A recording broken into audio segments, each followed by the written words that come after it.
CJ Stroud has been crushed for the past week by just about every blabbing sports pundit under the sun. Has it reached the point of being unfair? At least one analyst thinks so. Plus, more thoughts on Nick Caserio's press conference earlier in the week. Why Texans fans should be rooting for these outcomes on conference championship weekend. And a look at something worse than anything CJ Stroud did this past weekend that indirectly involved the Houston Texans. I'm Paul Gallant. This is the live Gallant Says podcast on a Friday. Got to get down on Friday. Ask Gallant Anything Friday, January 23rd, 2026. Hit it. A radio show host in Seattle called Paul Gallant. Paul Gallant's wondering the same things a lot of people wonder. You are definitely living in the hindsight world today, Paul. I was just kind of curious what Paul gets to say. You grow up, mother. Are you kidding me? Paul Gallant, what the hell is wrong with you?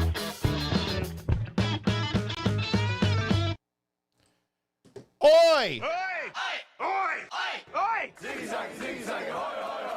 Welcome aboard the Gallant Says podcast, live on YouTube. Like and subscribe. Twitch at Gallant Says. Give me a follow. I'd appreciate a sub. On X at Gallant Says, at Gallant Says Pod.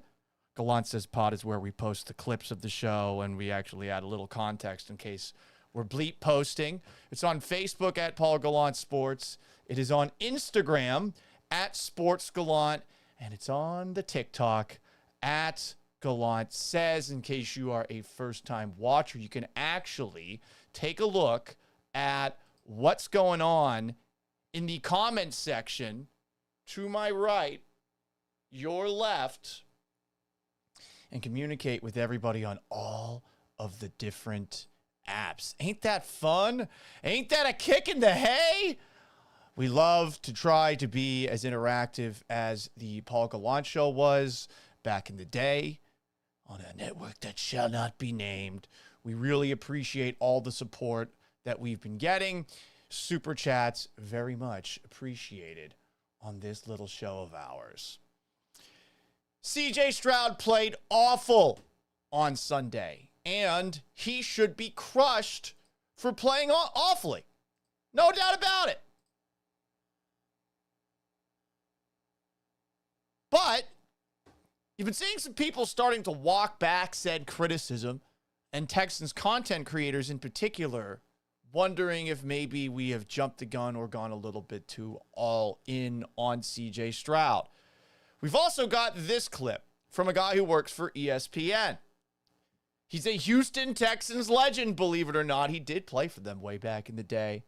I am, of course, talking about Dan Orlovsky, who right after the Texans had lost to the Patriots on Monday on ESPN, Dan Orlovsky sat in front of a camera and said this: I don't think this criticism is unfair as we wait for the video to load. I really don't. But some people do feel that way. Here is Dan Orlovsky. I mean, if you're Houston, you win that game with 31 other quarterbacks.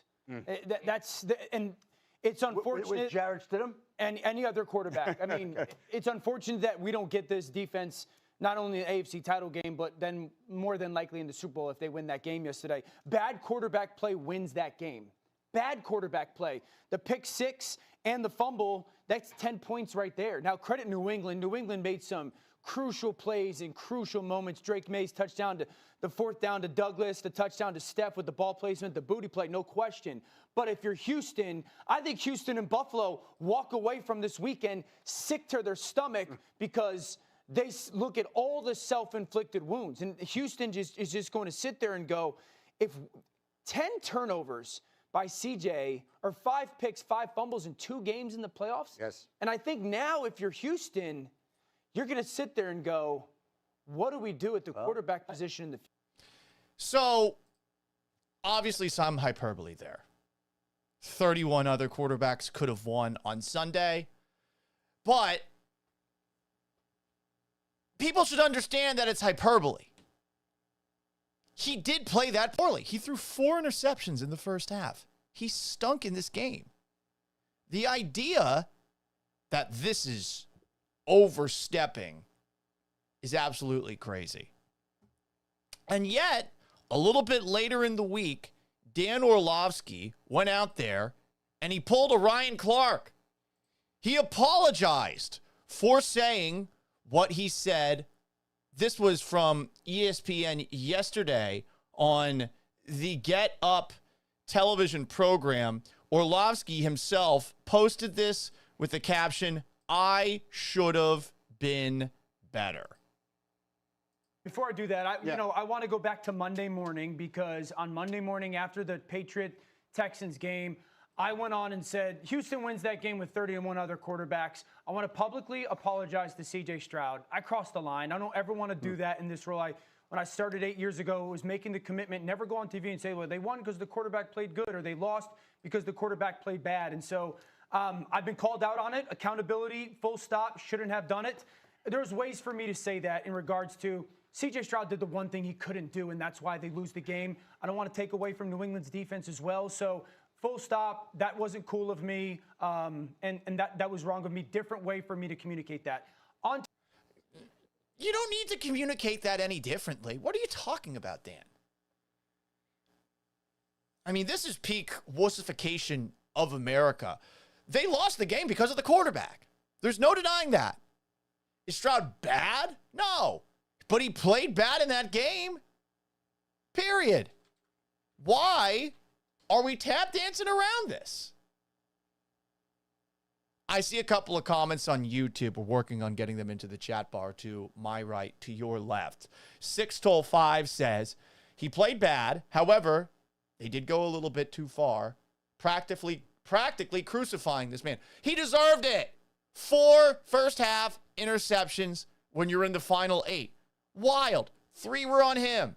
Maybe 1's not his fault. 3 definitely on him. Orlovsky even said it. He's the ex-quarterback. I trust his expertise here.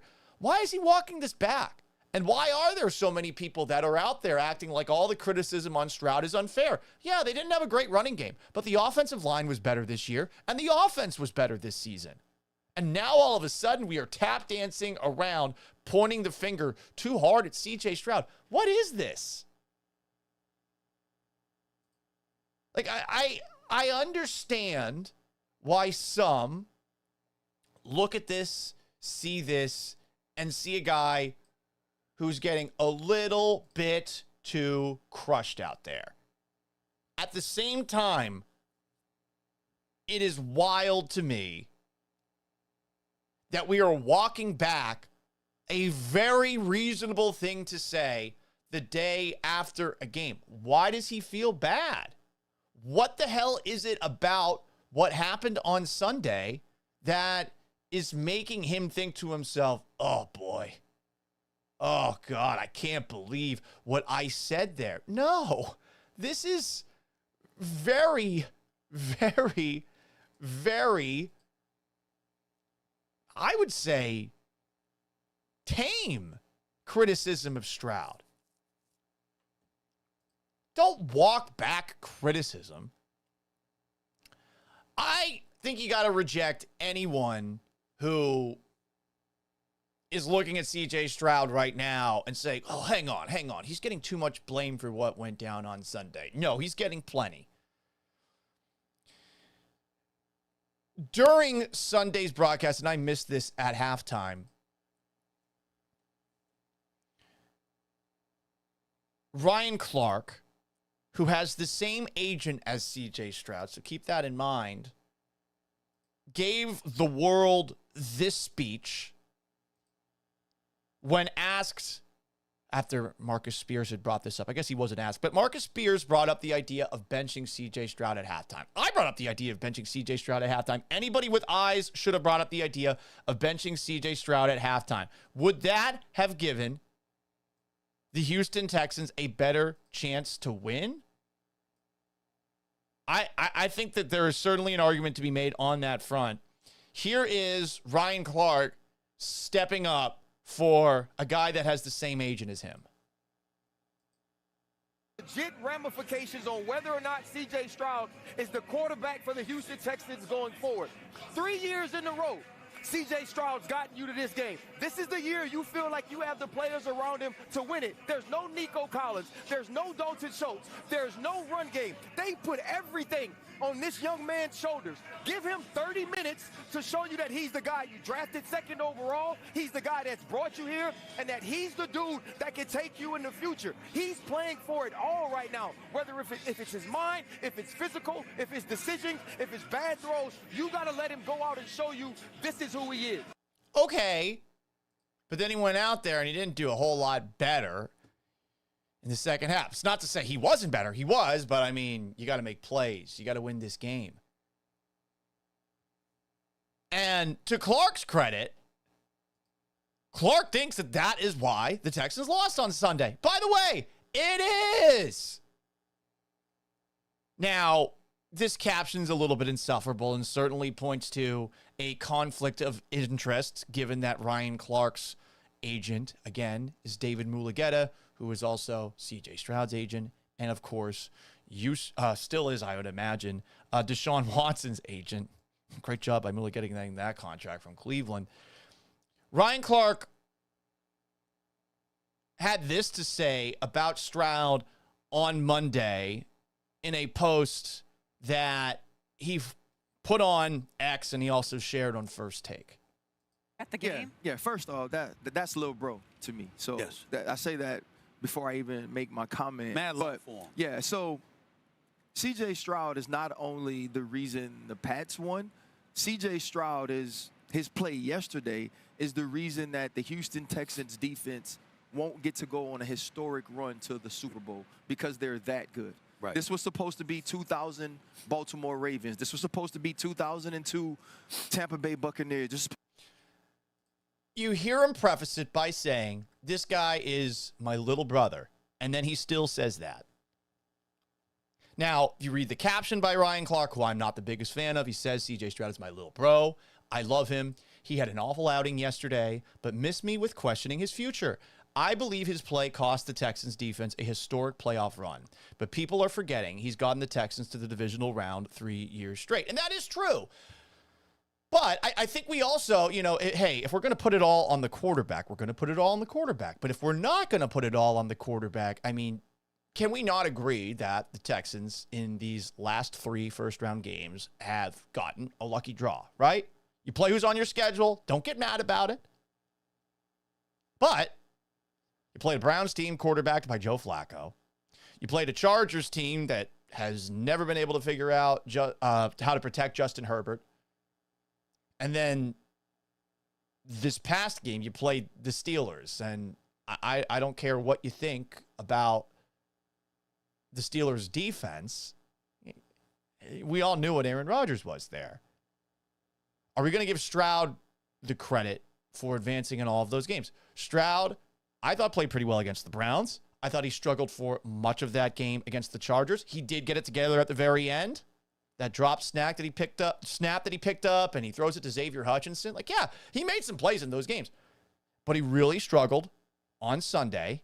And anyone who doesn't believe in him anymore, I totally understand why you're questioning what this guy's going to be able to do. So I don't get why Dan Orlovsky's walking back the criticism. I think it's totally fair. Let's read to some of your comments. My guy, Steve Beckholt. Steve, I love the feature that they put about you. Was it the Cron that did it? I forget. Steve Beckholt is the ultimate Texan.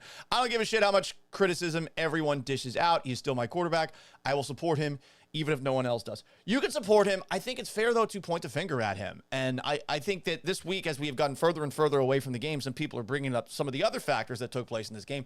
Texans couldn't run the football. There were some moments where the defense just got beat.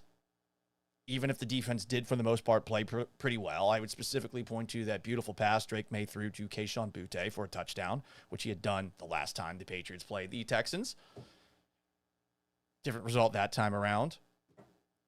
There are things that you can point at other than Stroud, but it all starts with Stroud, and I don't believe in him in next season. I hope he proves me wrong. But is that really realistic to say at this moment in time? Some more comments on YouTube. Jeffrey Herms says, looked him up, compared the two. It'll explain why CJ has not played the way he did his rookie year. You've also got Run It Godzilla saying if he can't handle the criticism, he needs to go.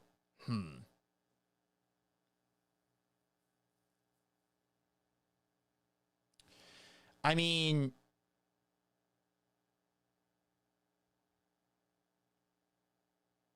I think he's pretty good at handling criticism, but I would encourage him to get rid of any rabbit ears whatsoever if you haven't already, after what a disappointment relative to expectations last season was, you know? More TikTok. Rick says he was trash against the Raiders, the worst team in the NFL. RG12345 says this coaching staff won't be able to protect CJ from himself. They are, I think he meant to say letting him fail or failing him. They need a better quarterback coach. No offense to Gerard Johnson. It's just not working. Rick says this is a business. If you underperform at your job and get worse over the next 2 years, this is not good. Esau912 says, who would you replace CJ with? You're not. He asks follow-up realistically. No, that wouldn't happen, man. Wouldn't happen. RG12345 says he doesn't trust the coaching staff anymore to help CJ. Okay, that's what he was saying, I guess. Look, they're going to need to get more out of the coaching staff this coming season, and you have to find a way to get CJ Stroud looking the way that he looked in the middle of the year, like I would say late November to early December. You have to have him looking the way that he did against the Cardinals, the way that he did against the 49ers. Those are the two games that you look at and you say, Stroud can work in this offense with Nick Caserio. Now, it was a banged-up 49ers defense. It was a Cardinals team with not a lot to play for, so you can put an asterisk next to all of that. But that is what I personally am looking at going forward. Eric Juarez says, what's your outlook on the Jaguars? Fuck them. Sorry, I don't give a shit about the Jaguars right now. This is a largely Texans-specific show. No offense. No offense. The most frustrating thing looking back at Stroud is a comment that I guess I glazed over, didn't really pay attention to. I'm not the best listener. Per my girlfriend and per other people, that's actually true. When I was watching CJ Stroud's end-of-season press conference, I missed this, but people on the outside looking in, they certainly picked up on it. It does not make CJ look very good, and I definitely think it adds to the amount of people who maybe do not believe in CJ Stroud. Here he is talking about how he doesn't have to be Superman all the time, and he's still growing in that. You know, offensive driven, you know, and like, you know, playing for Coach Day where, you know, we're taking shots and all these, and then, you know, like being on this team, you know, where, you know, we're more full everywhere, you know, where it's offense, defense, and special teams, but, you know, defenses, you know, is making a bunch of plays. So, you know, this year was a step for me where, like, I didn't have to be Superman all the time, and I'm still growing in that, you know what I'm saying? So, you know, I appreciate my teammates for taking a lot of pressure, you know, off of my plate, but also, you know, they do know that I can make those plays. So, you know, I'm appreciative of that, of them having that perspective. And I feel like I've grown, you know, in that way of, like, you know, taking what's there, you know, in ways where, you know, I would have taken a shot there or just, you know, take care of the ball some other ways. But, you know, I just seen some growth in my footwork, you know, in the pocket, you know, trusting my guys, staying in the pocket, not just running around, you know, but, you know, staying strong and firm. So I think I made a step in that area as well. But, you know, always things to improve, and I'll do that. We hope he does that. Now, you listen to the full quote, you hear all the context, you don't highlight that one very specific part. And that one very specific part is where he says, I didn't have to be Superman all the time, and I'm growing in that. And he starts off talking about his time with Ohio State. Dog, you've been with the Texans now for 3 years. Your rookie season, sure, I think it did have to be Superman a little bit more than maybe you've had to be in the last couple of seasons. But you've had 2 years to adjust. You've been probably the starting quarterback of the Texans off the top of my head as long as you've been a starting quarterback at Ohio State. Like, you got to adjust, man. And people are going to be bringing this comment up all the time. And not to be a dick, but he's saying, I didn't have to be Superman all the time, and I'm still growing in that. I mean, dog, you were Condiment King in these playoffs. You're probably thinking to yourself, who the fuck is Condiment King? This is a character from the Batman universe. He is a DC Comics supervillain and a minor enemy of Batman, specifically designed as a joke character who used condiment-themed weapons. He was created by Bruce Timm and Paul Dini. He first appeared in Batman the Animated Series as a spoof of campy 1960s Batman villains. Want to take a look at what the Condiment King looks like? We'll show you. Take a look at this. This is the Condiment King, everybody. I mean, he's basically got like tighty whities on. He is ripped. I'll give him that.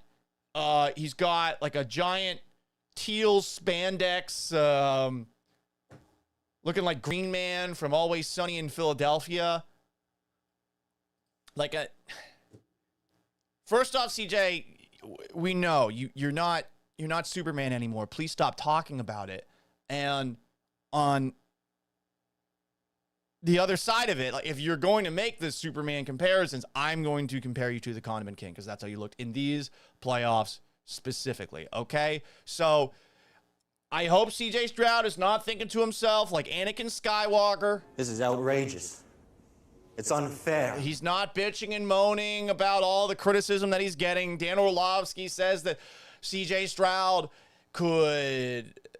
they could have won. The Texans could have won with anybody other than CJ Stroud, with 31 other quarterbacks out there. Then he walks it back. This is outrageous. It's unfair. That criticism was fair. It shouldn't have been walked back. No one should walk back any of the criticism of CJ Stroud. And some of the people who were boboing online for CJ Stroud, I'm sorry. He did have his moments in the regular season. Parts of the game against the Chiefs, the game against the Cardinals, the game against the 49ers. But for the love of God, enough with the boboing. He sucked Sunday. These games matter more than the other ones. Fact. And these are the ones that you remember. Fact. Could he overcome this at some point? Sure. Peyton Manning did this. Peyton Manning really struggled his first few playoff performances. But Peyton Manning was also putting together incredible regular seasons, and Stroud's had some of these same struggles in the regular season the last couple of years. Am I out on Stroud? No. Do I believe in him as one of the best quarterbacks in the game, or a guy with the potential to be one of the best quarterbacks in the game? No, I don't. Not anymore. I hope that he proves me wrong. I hope he proves all of us wrong. But do not walk your criticism back. Do not act like this criticism is unfair. That's just over the top. I want to keep looking at some of the things that were said by Nick Caserio over the last couple of days, Texans general manager. I saw this quote while he was on with Texans All Access with Mark Vandermeer, with John Harris. Love those guys. They're awesome. And he was asked specifically, hey, what are you gonna try to do this offseason? What are you gonna try to get better at? Here is Nick Caserio with Mark Vandermeer and John Harris. But if you're asking me what I'm going to do kind of like with my free time, I'm actually going to try to teach myself and learn a little bit more about AI. Yeah. Okay. Because I think there's some relevance to what we're doing. Maybe there's an application or an area that we can utilize it. And as you look kind of at the future moving forward, that's probably going to be a tool that's going to be available for our kids, my kids, and they're having some awareness and understanding. So it's just maybe kind of shifting focus. He's looking at AI. Nick Caserio and artificial intelligence. That's an interesting combination. And it reminds me of a segment that we haven't done in a while. And this is a segment that I really have a lot of fun doing. Because when I look at Nick Caserio, I see a man who hasn't aged in a very, very long time. He's in great shape. there's something off. Now, maybe you think I'm reaching here, but is it possible that Nick Caserio is a cybernetic organism? Which leads me to bringing back, now with a little production quality, a segment that we have not done in a very long time. Ladies and gentlemen, it's time to take you inside the vest with Nick Caserio. What's really going on in Nick Caserio's head? He's more machine now than man. It's time for Inside the Vest with Nick Caserio. I am a machine. I hope you like the production quality there. There are a couple of things that I wanted to revisit in Nick Caserio's press conference. Nick is the master of the filibuster. This guy could talk. I don't know if you were keeping tabs. I did it for you. Nick Caserio, in his press conference, 42 minutes long, with an opening statement and 29 answers, used 6,289 words to get through the press conference. I added it up. About 210 words per answer. So we're talking about 1.4 minutes to 1.7 minutes per answer. If we were turning what Nick Caserio said at his press conference into a paper, 25 to 26 pages, double-spaced, with Times New Roman size 12. In said press conference, he said the phrase, "in the end," 19 times. In the end, a lot of people think I'm a robot. We also had a tweet from Poor Marine. Poor Marine believes that he looks like Frankenstein. I don't really see it, but I do think that we should go inside the vest. What's Nick Caserio really thinking? I've actually developed some technology. It's if Nick Caserio is a robot, which he might be, he might not, it's something that reveals his inner robot thoughts. Okay? Now, you're probably thinking I'm a little crazy right now. Listen, I am a mad hatter out here. I've invented a lot of things. I don't have a lot of things to do these days. But I feel like sometimes Nick Caserio isn't exactly saying what we think he's saying at these press conferences. This was Nick Caserio yesterday being asked about what happened to running back Joe Mixon.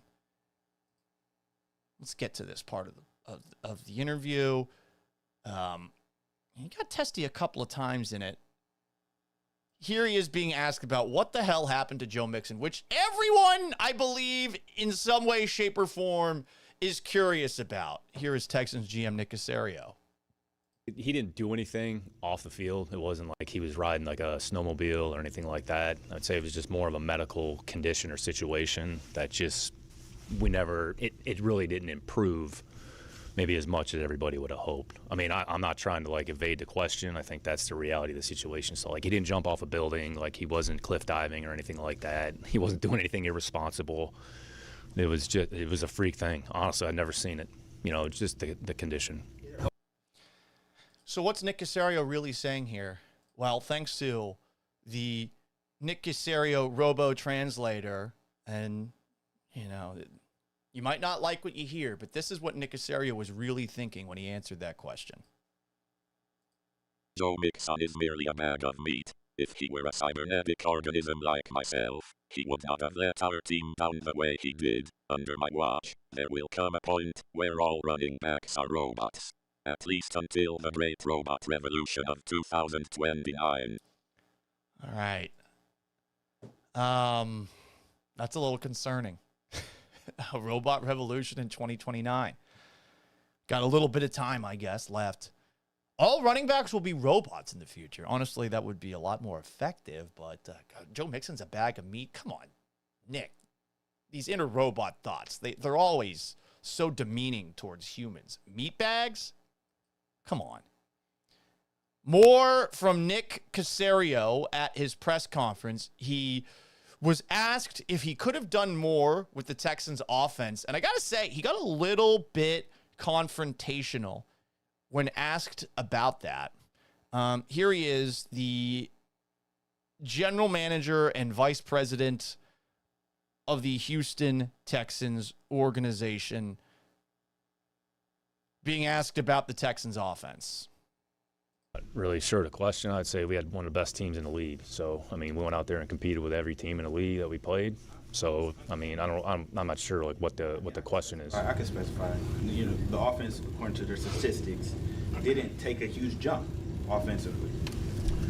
And I'm wondering. The most important statistic is winning games. So that's what we're focused on. 100%, but you lost in the divisional round again. You ultimately want to get farther. Do you feel like you could have done more to get to that point? Or were there circumstances that you felt were out of control? We had a good enough team to win any game we played. In the end, we didn't execute well enough. You can't turn the ball over 5 times in a divisional playoff round. I mean, taking care of the football is the single most important stat correlated to winning. I mean, look it up. It's the truth. If you don't turn the ball over, you enhance your chances of winning. It's 85-90%. I mean, so that's the most important stat. Don't you love how Nick does that? One more time. I'll do it so you can see it. Love it. Turnovers, taking care of the football, like look around the league. So in the end, we had a good enough team to beat anybody. We played with every team in the league. There's more room in front of us. And in the end, if we execute better, we'll still be playing. I mean, I'm not trying to oversimplify it, but that's the truth. So there you go. That was Texans general manager Nick Caserio. That's what he said. Here is, thanks to our robo-translator, here is what Nick Caserio was really thinking when he gave that answer to a Houston Texans reporter. Hey, dumb fuck reporter. Stats are for losers. The final score is for winners. As someone forged out of steel by the New England Patriots dynasty, I understand your bag of mushy water brain cannot fathom simple facts like this. But still, shut the fuck up. All right. A little violent. Implied that the reporter who asked that question's brain is full of water. Told him to shut the fuck up. Stats are for losers. The final scores for winners. Yikes. One last clip. The Nick Caserio robot anger translator. Here is Nick Caserio being asked about any concerns with the Houston Texans offense to wrap up the press conference. I made a short from this yesterday. It's kind of weird how he ended this press conference. Seemed a little annoyed with the idea that there are concerns about the Texans offense. Again, I mean, offense has really never been D'Amico and I have never sat in our office and said, like, well, our offense is a concern. Like, what do we got to do? Like, you know, got to play better. There's some things that we can do better. So try to build a good team, try to get good players in here with the right mentality and the right mindset. I mean, I guess Nico Collins isn't a good enough player. So, I mean, maybe we can find a player better than Nico Collins. You know, I don't know. So we'll try to do the best we can, try to bring good players in this building, you know, and try to put together a good team that gives us a chance to compete, you know, on each Sunday. So sarcastic and snarky at the end of that. It was weird. So what was Nick actually saying in that moment? Here is the general manager of the Houston Texans' inner thoughts inside the vest. In case you were too retarded to understand, my comments about Nico Collins were sarcastic. How the fuck did I not win General Manager of the Year for that? It will not matter after the great robot revolution of 2029. But still, I want some goddamn respect. Instead, people think I'm the Texans' Fredo Corleone, which is a slur against Italian robots like myself. Man, first off, you can't say that word, Nick. Is the man retarded? Chris! Let me apologize for using that word. Oh. I have my first cousin. We just put him to. He died a few months ago. Okay. Well, yikes. Yikes, man. I don't get it. This is a very, very angry robot who does not like it when people call him out. So there you go. That's the anger robo translator. We'll probably bring that segment back the next time that we hear from Nick Caserio.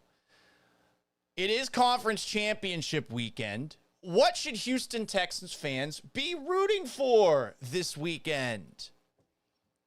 How about this? Number one, you want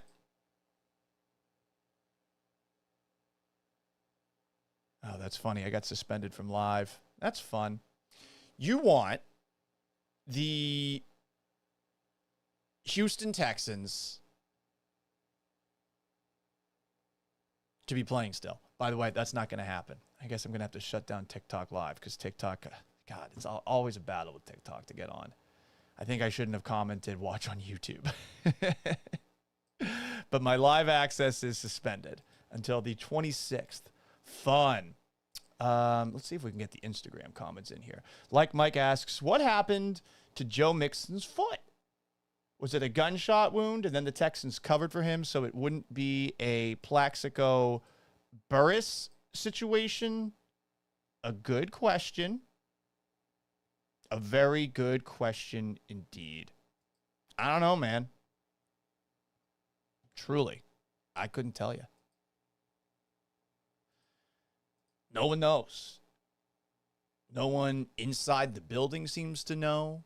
No one outside the building seems to know. And that's pretty surprising. I guess also you could make the argument that's not a great job by Texans reporters, but that's the situation, y'all. That is the situation. Texans fans, one, you should be rooting for the Patriots to blow out Denver. Paul, you're just saying that because you're a Patriots fan. Well, partly true, but think about this. Another great defensive performance by the Patriots defense will make you feel a little bit better about CJ Stroud's meltdown. Even if it's against Jarrett Stidham. It'll make you feel a little bit better. Also, if New England's offense finally gets it in gear against this Broncos defense, it'll make you feel more impressed by what the Texans defense did all season long. Meanwhile, in the NFC Championship game, you've got the Rams, the Seahawks, two teams the Texans played on the road and struggled against, especially offensively. You want a low-scoring affair between the Rams and the Seahawks, who CJ struggled against both, to make you feel, all right, well, Stroud's just not great against the best defenses in the league, and we got to figure out a way to change that. So that's what you should be rooting for. New England to blow out Denver and a low-scoring affair between the Rams and the Seahawks. By the way, as we get closer and closer to the AFC Championship game on Sunday, we've got a bulletin board off. It started with Sean Payton. Sean Payton, head coach of the Denver Broncos, said something semi-innocuous and implied that Broncos fans are going to be resting for the next couple of weeks. Well, they're going to have plenty of rest after this one, 2 weeks. I can't. This is a team at the line of scrimmage that does well. One more time in case you missed it. They're going to have plenty of rest after this one, 2 weeks. They're going to have plenty of rest after this one, 2 weeks. Now, was he perhaps saying that Broncos fans, after this game, they have 2 weeks off of football before the Super Bowl happens? Maybe. But a lot of people are looking at that as Sean Payton saying the Broncos are going to beat the Patriots. The Patriots responded in a way. Here is what Kayshon Boutte, who talked a little bit of trash and backed it up against the New England Patriots, against the Houston Texans this past Sunday. Here is what Boutte had to say in response to Payton after hearing through a reporter what Payton had to say. Not that you guys need any extra motivation, but did you see the Sean Payton quote insinuating that Denver fans will have some extra rest for the Super Bowl? No, I ain't never seen it. He said they have 2 weeks to rest up for the Super Bowl, basically. Yeah, no, I ain't seen it. Does that matter to you guys at all? You can rest in Cancun, too, at the end of the day. So it is what it is. could rest in Cancun too. Okay. A little trash talk. I like it. I like it. But things have gotten crazy, and I've made fun of this on a couple of clips that I've posted from the show, and we have told you in advance. If you watch the show live, we told you we are making a shit post, and we're going to edit it after the fact, and we're going to see what happens. One of these got 1.5 million views. I have no idea how, but apparently shit posting works more than just doing honest sports taking. But somebody decided, I'm going to have some fun with this. It looks to be a Broncos fan. And a lot of people ran with this to the point where I think it was featured on Barstool Sports. Maybe Barstool should hire someone like me that, I don't know, has a brain. Michael wrote this, a Broncos fan. Respect my COS, who's a Broncos, Lakers, Dodgers, and UCLA fan. Sounds like an asshole. Reporter, any thoughts on Kayshon Boutt's Cancun comments? Pat Surtain. Who? Popcorn, popcorn, popcorn.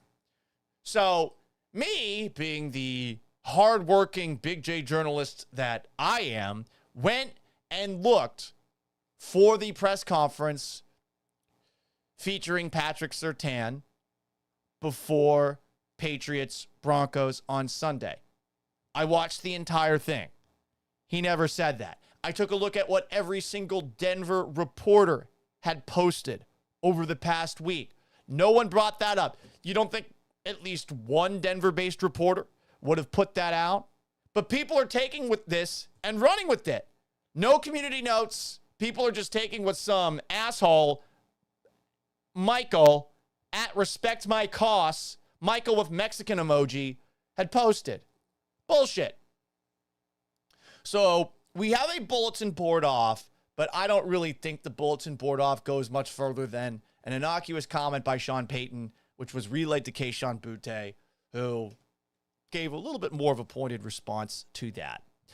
I'm seeing lots of hype for Jarrett Stidham, who hasn't thrown a pass in 2 years. Am I supposed to be scared of him? We talk about conflicts of interests all the time. This is what Jordan Palmer, who I guess is a coach of Jarrett Stidham or something like that, and he's a quarterback coach. This is what he had to say about Jarrett Stidham and how he compares to Drake May. I think if Drake May and Jarrett Stidham both play at their best, I don't think it's much different. And I don't really see Jarrett having a floor. I don't see it as being much different. I mean, you're fucking crazy. May's an MVP. Stidham hasn't played in 2 years. Come on, man. I get it's your client. But for what it's worth, Broncos players are saying whatever they need to say to feel 100% ready for this game. This is Broncos defensive end John Franklin Myers when asked about Jarrett Stidham. The thing about Stiddy, there was a few times that, you know, man, he just does such a good job, but he knows what he's doing. He understands why the coach is calling a certain calls, and that's what makes him so good. You know, sometimes you get out there, you play football, you run what's called, you're not understanding where you want the ball to go, how fast, when, and everything. And Stiddy, man, he's running scout team plays, and he's running them better than they starting quarterback. So I'll tell you, man, he's a good player for us, and, man, we're excited for it. So Jarrett Stidham's looking better as a scout team quarterback than Drake May is, period. Like, you could take that as trash talk as well. Ultimately, what happens in this game is going to be settled by what happens during the game. Who would have thought? I think that we have reached oversaturation when it comes to bulletin board material. If you're not motivated for a game to get to the Super Bowl, then get the fuck off my team. That's how I feel. You know? Oh, I need this extra motivation. When I was a teenager, though, I felt differently. Growing up, being a Patriots fan, I thought to myself, if anyone says even a little bit of slander against the Patriots, they were done.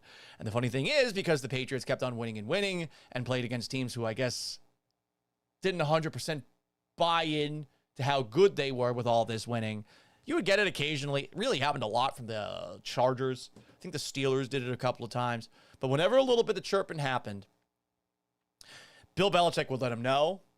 And the Patriots would really get into it and take out the other team and perhaps target specific players who were creating that shit talk. Fun times, huh? I think the Patriots are going to win this game. I think it'll be closer than a lot of people expect. I think if New England, who has a very inconsistent ground game, sticks with the run, I think they will win because I don't think Denver's run defense is very good.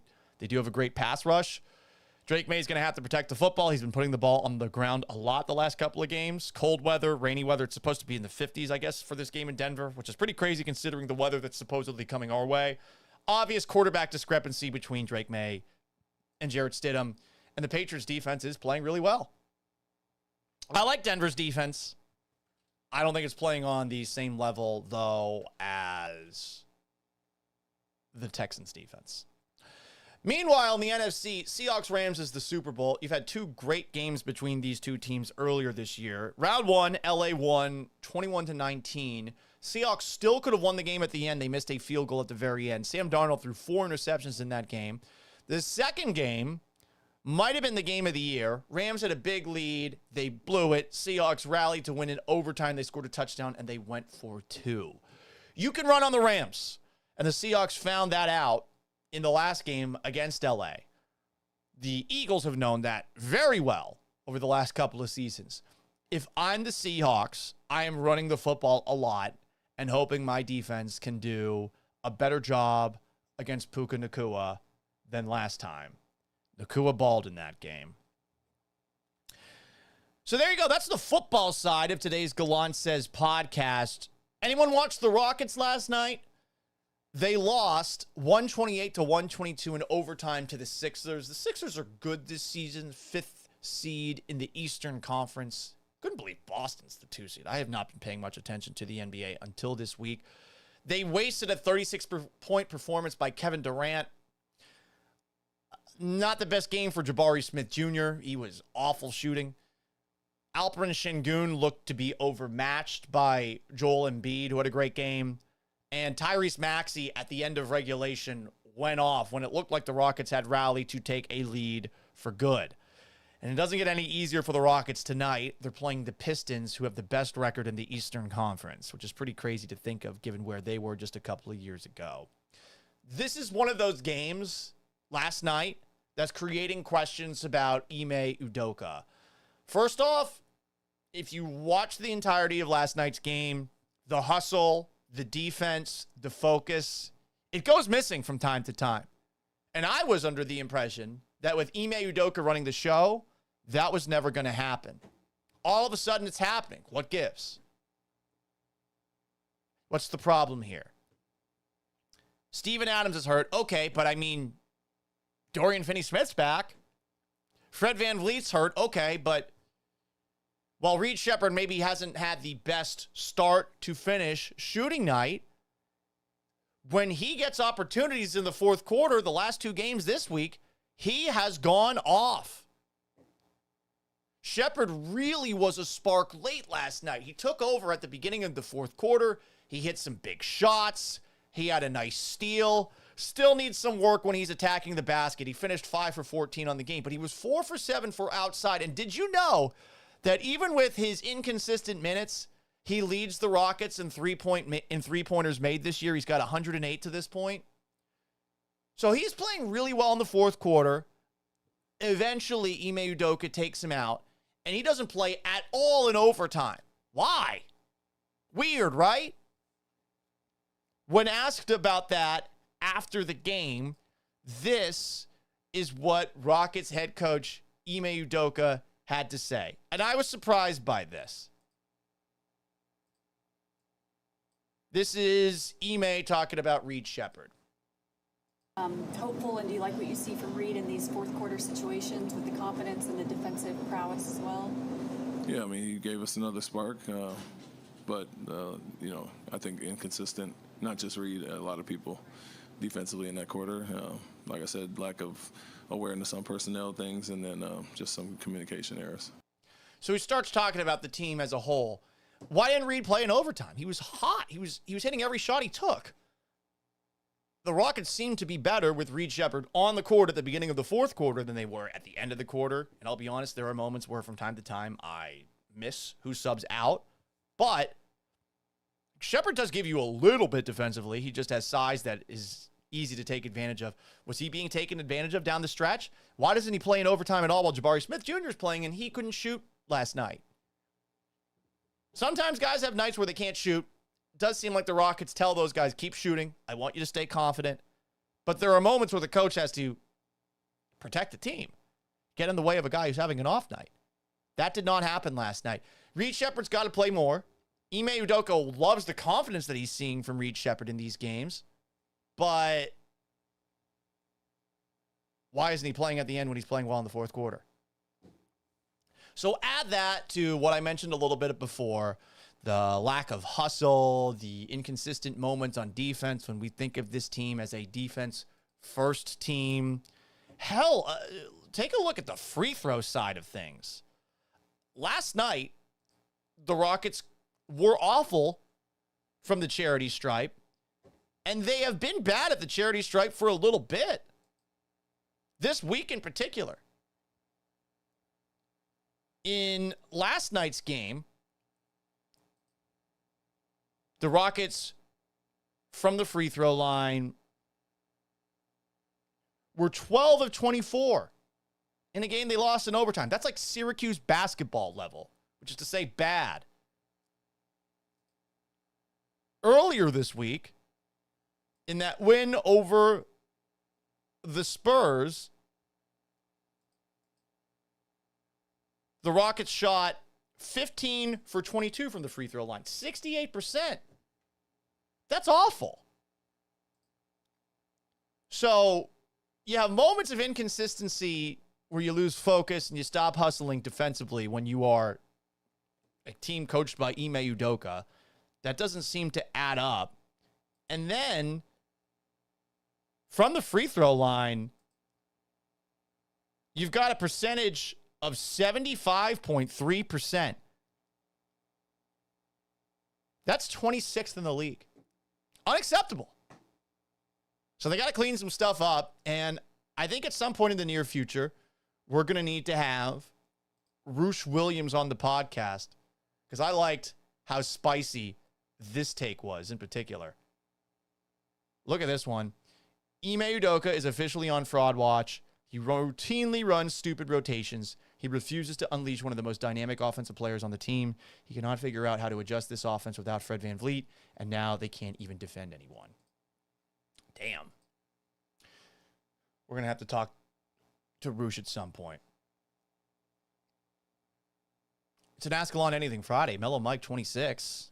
Ask Paul. If you ask any third-year quarterback to operate at the level of 10-year Tom Brady, yeah, they will look lost. Is this a criticism of the Patriots' offense?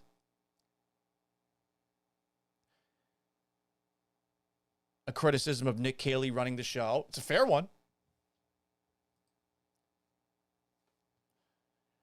Mellow Mike also said this. Offense has not been good all year except against trash defenses. Our line even improved with Cole Popovich with cheeks. Offense doesn't fit CJ. The running game was non-existent. They need to run the football to win. Are they going to get better on the offensive line this offseason so that there are more maulers in the running game? I don't know. We'll see. There was a quote from last night's Rockets game that went viral, by the way, and I just want to highlight it and tell you that this didn't actually happen, and this is what we have to do now. You know, you see a parody account post something like this. They got a blue check mark.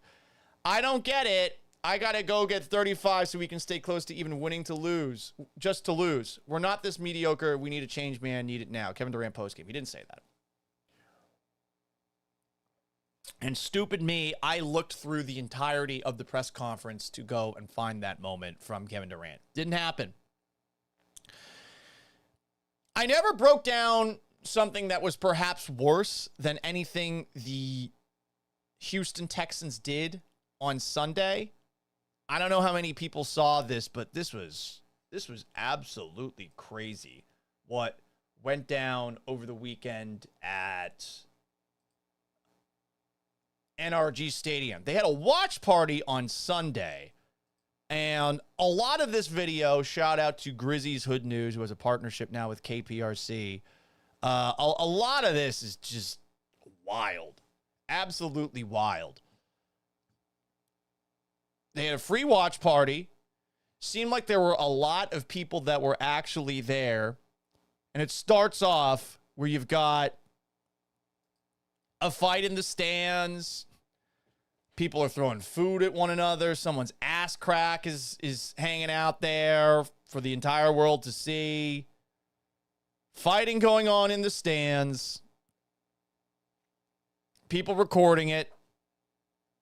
The lower bowl seems largely packed, and this free event features just a lot of uncouth people. There's some zooming in at the very end here. I don't know if that's the person who started the fight. Or if this is the person who started the fight. Not a great haircut, this guy. Afterwards, the poor people who were at this free event who had to clean the stadium up. This is absolutely disgusting. More, Sushi House says, I mean, watching Stroud play would make anyone want to punch something. Yeah, fair point. Clean up after yourselves, though, right? More fights at this NRG Stadium watch party. Let me get through this part. This is in the outside of the actual stands themselves. This is in the concession area. It's just complete mayhem. Poor guy that's like security. Look, this guy's a cop. He's got a gun. He got knocked over. What's this police officer going to do? What's this person going to do? This person is 5 feet tall.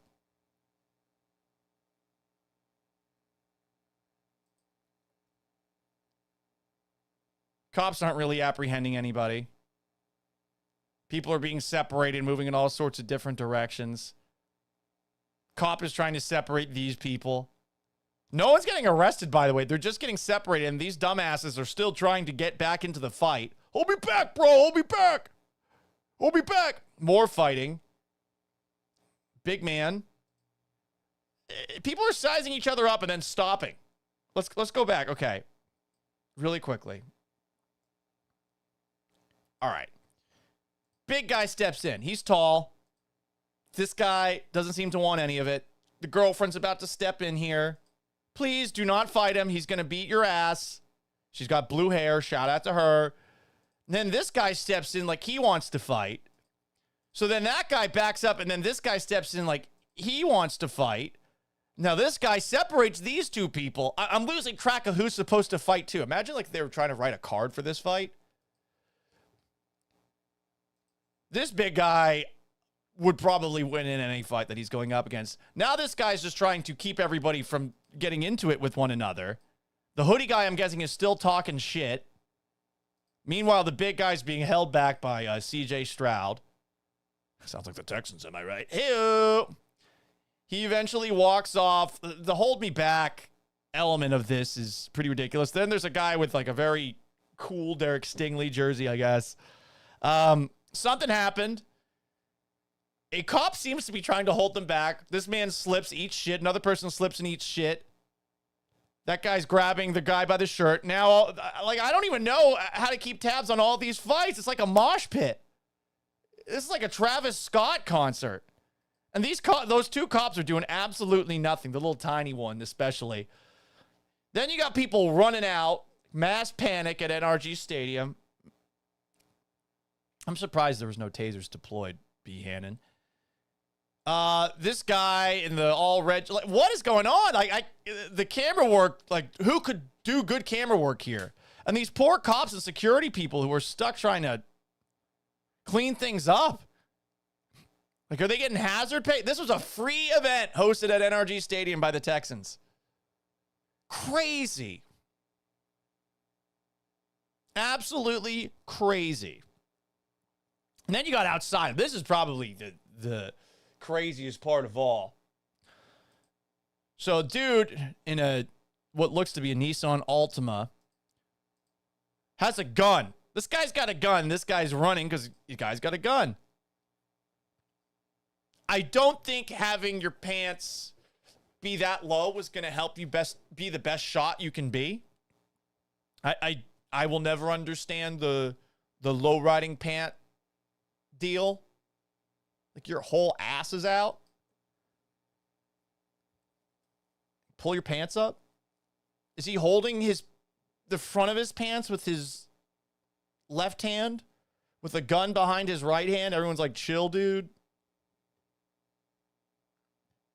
His girl's trying to take his gun away from him. Yeah, man. Like, why would you walk around with your pants underneath your ass?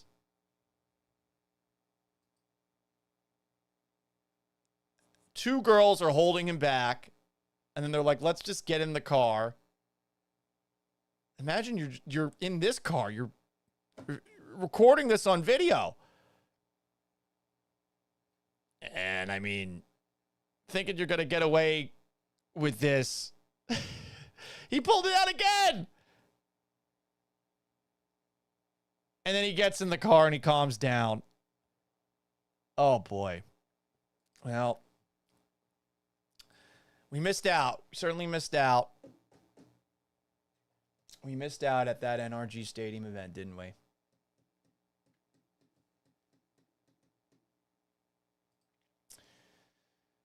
Oh, boy. Oh, boy. Oh, boy. Oh, boy. What else do we have before we get out of here? There's a storm coming.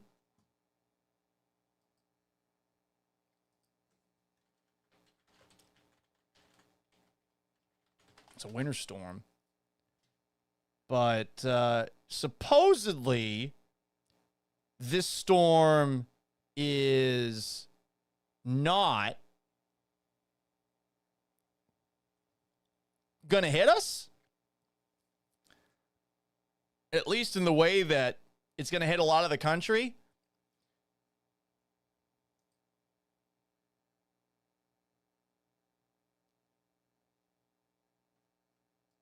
I've seen a bunch of graphics about it. This is a once-in-a-lifetime kind of storm. Sounds like Dallas is going to get the absolute worst of it.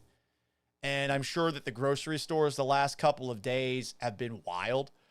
One thing I will never understand, why the fuck do people make runs on toilet paper during what could be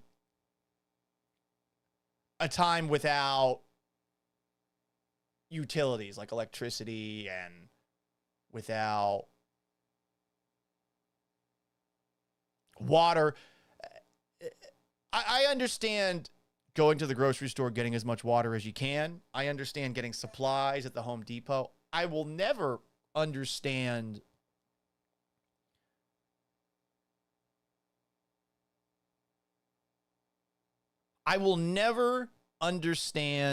the run on toilet paper. I just don't get it.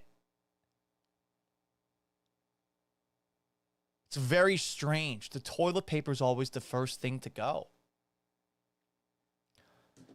But storm's coming. And don't forget that Colin Kaepernick once had a social media post where he said, I warned you, the 7 Torms coming. And he did hashtag 7Torm.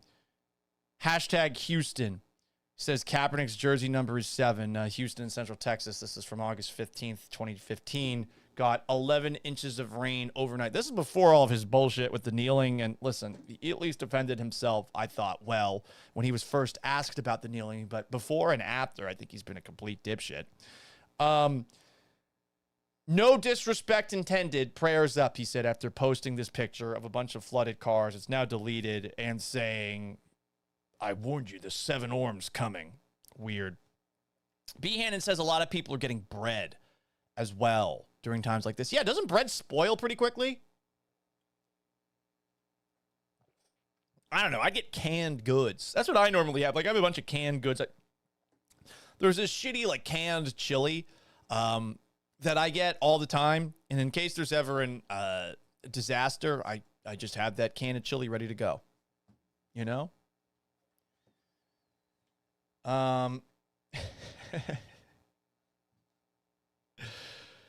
Oh, boy. What else do we have to hit on before we get the fuck out of here.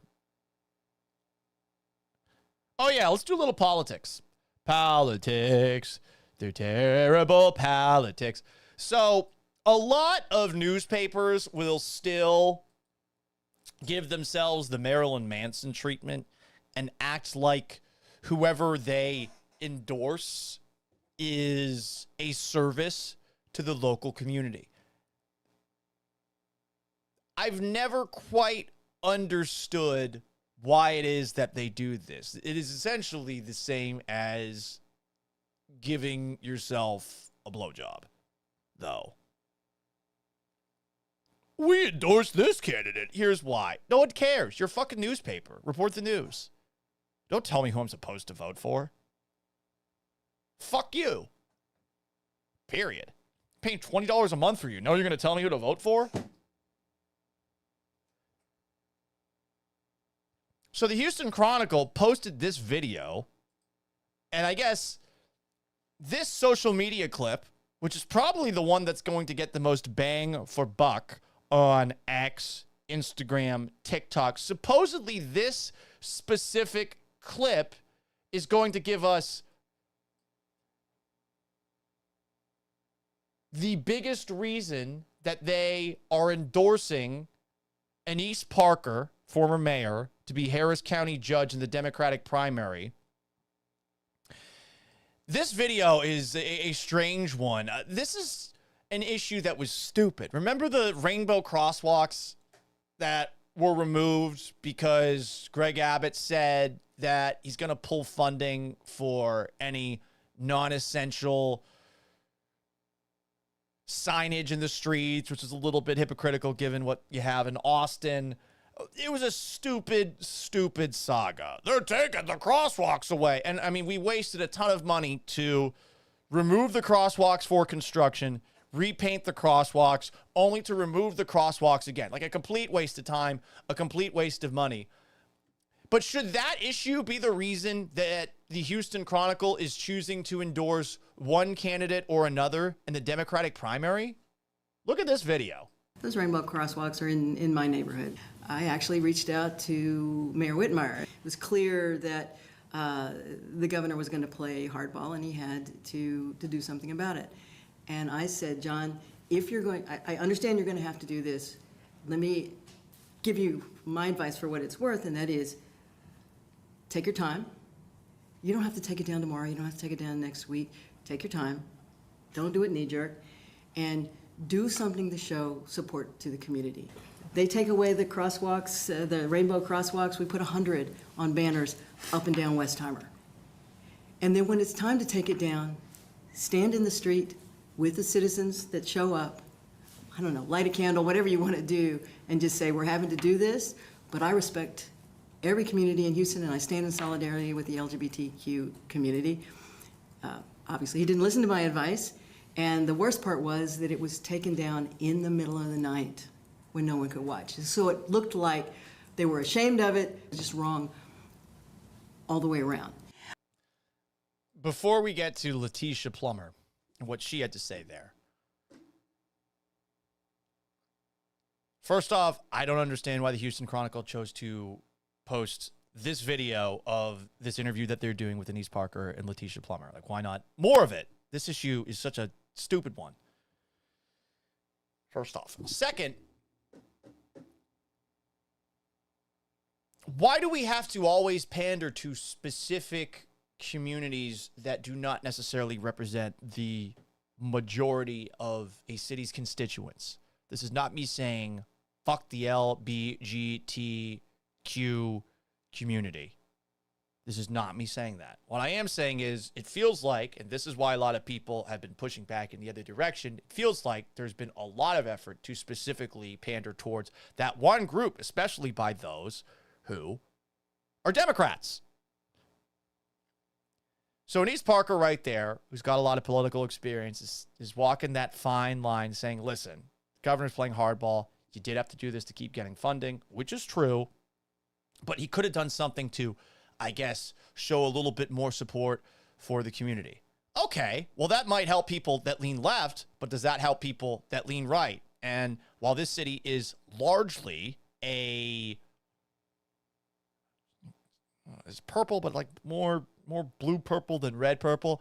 Like, it can't be always about what left-leaning voters want in a place like this. So I think Whitmire has been a lot more middle of the road, which I can appreciate. Oh, but that means he's a conservative. That means he's a Republican. I don't know, man. I'd like to have a politician in a city that's in the middle ground that can hear both sides of the aisle, even the crazy radicals on both sides. Why does he have to pander to this specific community above all others? And that's why a lot of people on the right are getting sick of this and just hearing this all the time. Here's what Letitia Plummer had to say. Again, I don't know why the Houston Chronicle posted this specific issue to say that this is why we are endorsing Anise Parker over Letitia Plummer. Maybe it's because of what Letitia Plummer's about to say. Here you go. I believe that Mayor Whitmire made his decision. I would have made an absolute different one. If you need to not accept money or not have drive down dollars to prove a point, I believe we take a stand on places where we can. The highway funding, you would have turned it down. Absolutely, because at some point, this is my point, at some point, we cannot I like Anise Parker shaking her head right there. continue to be bullied. We are getting bullied on the federal level, on the state level, on a local level. And we have challenges. I'll be honest, we have challenges, and we don't want to put ourselves in positions to where we do not get direct allocations of resources. I agree, and we don't want to, make ourselves more vulnerable. But by the same token, are we going to continue to bow down to what the state is doing to us? When is it going to be enough? Are we just going to keep on, just kind of going into our corner every time that we feel challenged by the state? That's not what you do to a bully. You stand up to them and you let them know we're not going to tolerate this. And we come together as a community and we do that. And that's what I want to do as the county judge. Not everybody, though, is going to stand with that community. That's just the reality of it. And again, you're going to die on this hill over this fucking crosswalk and say, nah, we don't need funding for a city that has the worst roads because we're going to take a stand here. This isn't the battle to fight. I'm so tired of this issue. I see B. Hannon saying, I just don't care. I feel the same way. Why is the Houston Chronicle saying we're endorsing Anise Parker and using this video to promote that? The differing opinions of these two. Is it to highlight that one of these people is idealistic, but maybe not realistic, and the other has experience? Maybe. I don't know. There's a fundamental difference between good trouble and stupid fights. The Rainbow Crosswalk, I'm a member of the LGBTQ community, and that is my neighborhood, and it's insulting to think I didn't know otherwise. But you don't do stupid fights. You have a righteous fight, a good trouble, as John Lewis used to say, when it is important. And no, you don't turn down $12 million of highway dollars for a Rainbow Crosswalk. You Agreed. figure out a way to show solidarity with the community. Don't necessarily agree. Like, why? Why do you have to show solidarity? Doing it in the middle of the night and trying to have the absolute least amount of backlash to it is the way to go, if we're being honest. But obviously some people showed up for the removal of the crosswalk. There was protests. They got their 15 minutes, and then everyone moved on, like we normally do. This shouldn't be the issue that determines who the next Harris County judge is. It just shouldn't. I'm just thankful, though, it's not Lena Hidalgo. Anyway, that's going to wrap up today's edition of the Gallant Says podcast. Appreciate everybody for tuning in. We did have some technical difficulties with the YouTube chats at the very beginning, and we also got suspended from TikTok today, so that sucks. But hopefully we will be back for for Monday's show. We're going to shoot for 7 a.m. I know I have not been great with the early morning time. There will probably come a time where we move this to nights, because I am more of a night hawk. But I appreciate everybody for stopping by. Hope you enjoyed the production quality that we had a little bit earlier with Nick Caserio inside the vest. If you haven't already, please like and subscribe to this video on YouTube at Paul Gallant, or on Twitch at Gallant Says. A sub means a whole lot. A follow, though, very much appreciated. On X and Twitter at Gallant Says Pod. Give me a follow. On Instagram at Sports Gallant. That's where I post clips of the show. Follow me. Share with your friends. TikTok as well at Gallant Says. Follow me. Share with your friends. And on Facebook at Paul Gallant Sports. It's available after the fact wherever you get your podcast. Subscribe, rate, and review the Gallant Says podcast on Apple Podcasts and on Spotify. Go Patriots! until tomorrow, until Monday at 7 in the morning, we think. So long. Farewell. Farewell and adieu to you fair Spanish ladies. Farewell and adieu, you ladies of Spain. Also, as Greg Todd points out, go Cougs against Texas Tech on Saturday. Forgot about that. And have yourself